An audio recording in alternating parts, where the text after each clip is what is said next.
You know, we have to remember how we got here. The Trump administration withdrew from this agreement when Iran was in full compliance with it. That's why we're in the state that we're in now.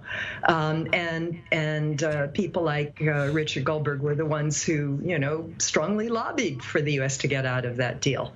I think we have to take what we can get, frankly, at this point, because there is no military solution to the Iranian nuclear program.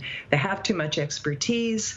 They know too much. There are too many facilities. They're widely dispersed. Some of them are underground. So this is a fictitious threat. What we can do, though, is provide some economic benefits that Iran needs, and that's where our leverage lies. No, Ms. Slavin, if I understand correctly, you too are suggesting that the U.S. is compromising for the lesser of two evils to an extent. The largest ballistic missile force in the region that continues to advance its missile force and never agreed to any constraints on ballistic or cruise missile research and development. The fact that this is a regime that hid a secret nuclear archive, multiple sites Mayor has talked about, from international inspectors during negotiations during the JCPOA. Some of its nuclear negotiators now saying they also hid secret pipes they would use to reconstitute certain facilities at any time of their choosing. They didn't have to give up any of their R&D on advanced centrifuges. We now see the evidence of that in front of us. And so let's not be in this world where the JCPOA was this magical deal that had arrested Iran's nuclear program. It actually legitimized Iran's pathway to get nuclear weapons patiently while getting trillions of dollars along the way. Let's also remember that Iran's nuclear enrichment today, the vast majority of its expansion came under President Biden, not under President Trump. The minute maximum pressure was pulled back in 2021 and replaced with maximum concessions to try to get back to this what concessions? What did Biden give him? What did Biden give him, Richard? What are you talking about? That's not Iran true. That's began absolutely to not true. enrich to higher and higher levels after Israel assassinated its chief nuclear scientist. He was not a scientist, Barbara. That's not true, Barbara. Barbara, he was not a scientist. He was an IRGC officer, senior general. He was not a scientist. Well, he was assassinated just before Biden came in, and the Iranian parliament passed legislation requiring it to ramp up enrichment and to reduce its cooperation. Well, the same IRGC just after JCPOA tested 2 missiles, writing on it in Hebrew that my country, where I live, where I have my children, should be wiped off the face of the earth, Barbara. So if you're going to talk about Mr. Fakhrizadeh being a victim, please remember to which organization he belongs and how my family, more than yours or Richard's, is being targeted by his organization. His organization declared war on my country. So in war, we know what happens.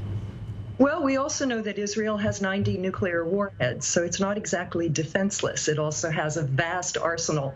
Should we use it against Iran, Barbara? How does that work? We don't even admit we have a nuclear weapon because we don't want to encourage other countries. We have nuclear weapons, Barbara, because you know better than anybody else, because you lost your family in the Holocaust. It's got nothing to do with Iran. This was never an Iran issue. Attention. I'm not going to get into a fight with you about Iran's repulsive rhetoric. I would point out to Richard that it's not just rhetoric, Barbara. It touches our lives. It doesn't touch your life in Washington. How many suicide bombings in Washington have been paid by Iran, Barbara? Do you know how many people have lost their lives on the streets of Jerusalem and Tel Aviv after Oslo 1 and Oslo 2? As much as I'm against Netanyahu, the person who killed Oslo 1 and Oslo 2 was the Iranian regime and its support for terrorism. But what I have to say at the end of the day, let's just... To also have nuclear weapons, that's a question. If you don't want the Iranian regime to have nuclear weapons, you have to reach some sort of understanding. If you cannot reach...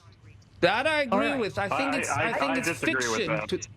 I think it's fiction to think the Iranians are going to give up their nuclear enrichment. That I would like it to happen. I would like many things, but I think that's fantasy, unfortunately. You know, the rapprochement with Saudi Arabia and the UAE, Bahrain, Egypt, military, naval maneuvers with India, Pakistan, strategic relations, of course, with Russia, China, and many other that we can point out. Bottom line, has the days of Iranian isolation simply over, Mayor? The Islamic Republic, since its victory in February 1979, has never belonged to an alliance. But since the February 2022, when Russia invaded Ukraine, it now unofficially is in an alliance with Russia and also with China.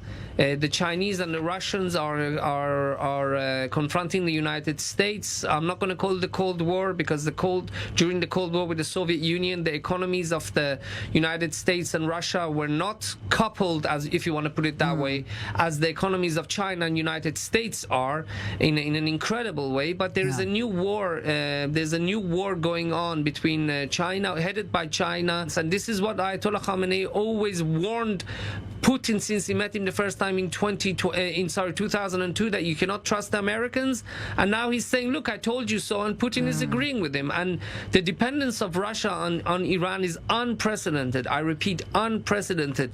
This gives Iran leverage, and I think more than any other developments that you mentioned, Eli, the alliance with relations with Russia and relations with China are boosting Iran's confidence and the position of the regime in terms of how it sees itself. Barbara, I can see that you're in agreement. Yeah.